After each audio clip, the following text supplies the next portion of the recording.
దేవుని పరిశుద్ధమైన నామమునకు మహిమ ఘనత ప్రభావములు కలుగును గాక.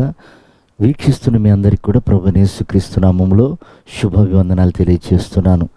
ఈరోజు మన దేవుని వాగ్దానం 48వ దావీదు కీర్తన 9వ వచనం. దేవా, నీ ఆలయమునందు నీ కృపను ధ్యానించితిమి. ప్రియమైన దేవుని బిడ్డలారా, దేవుని కృప ఆకాశము కంటే ఎత్తైనది అనింది. పర్వతాలు తొలగినా, మెట్టలు తత్తరిల్లినా నా కృప నిన్ను వీడిపోదు అని బైబిల్ సెలవిస్తుంది.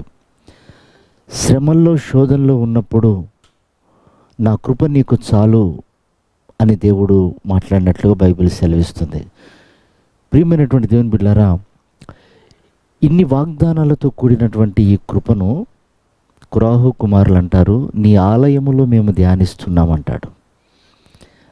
అంటే కృతజ్ఞత హృదయం కలవారై ఆలయములో ధ్యానిస్తున్నారట. నిజమే ప్రియ దేవుని బిడ్డలారా, దేవుణ్ణి ఆరాధించుటకు మనం ఆయన ఆలయంలోకి వచ్చినప్పుడు ఆయన కృపను గురించి మనం తలపోస్తున్నప్పుడు మనకు పశ్చాత్తాపం కలుగుతుంది.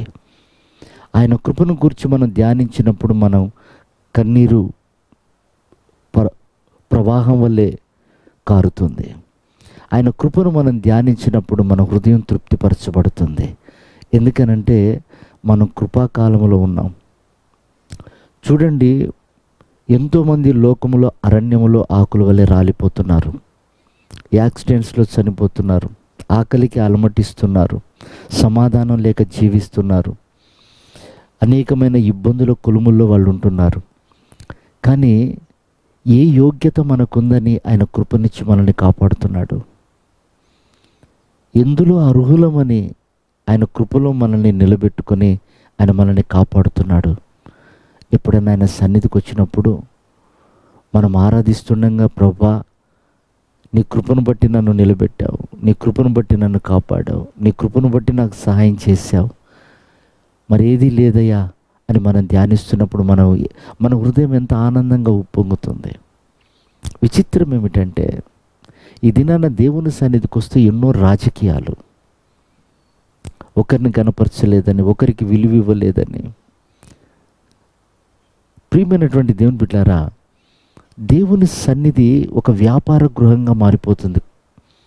అందుకే దేవుని సన్నిధిలో అది కృతజ్ఞత కలిగి ప్రార్థన చేయటానికి రావాలని దేవుడు చెప్తూ, ఆ మందిరంలో వ్యాపారాలు చేస్తుంటే దాని విషయమై దేవుడు కోపగించుకున్నట్లుగా బైబిల్ సెలవిస్తుంది. కనుక ప్రియమైనటువంటి దేవుని బిడ్డలారా, దేవుని సన్నిధికి మనం వచ్చినప్పుడు కృతజ్ఞతా హృదయంతో మనం రావాలి.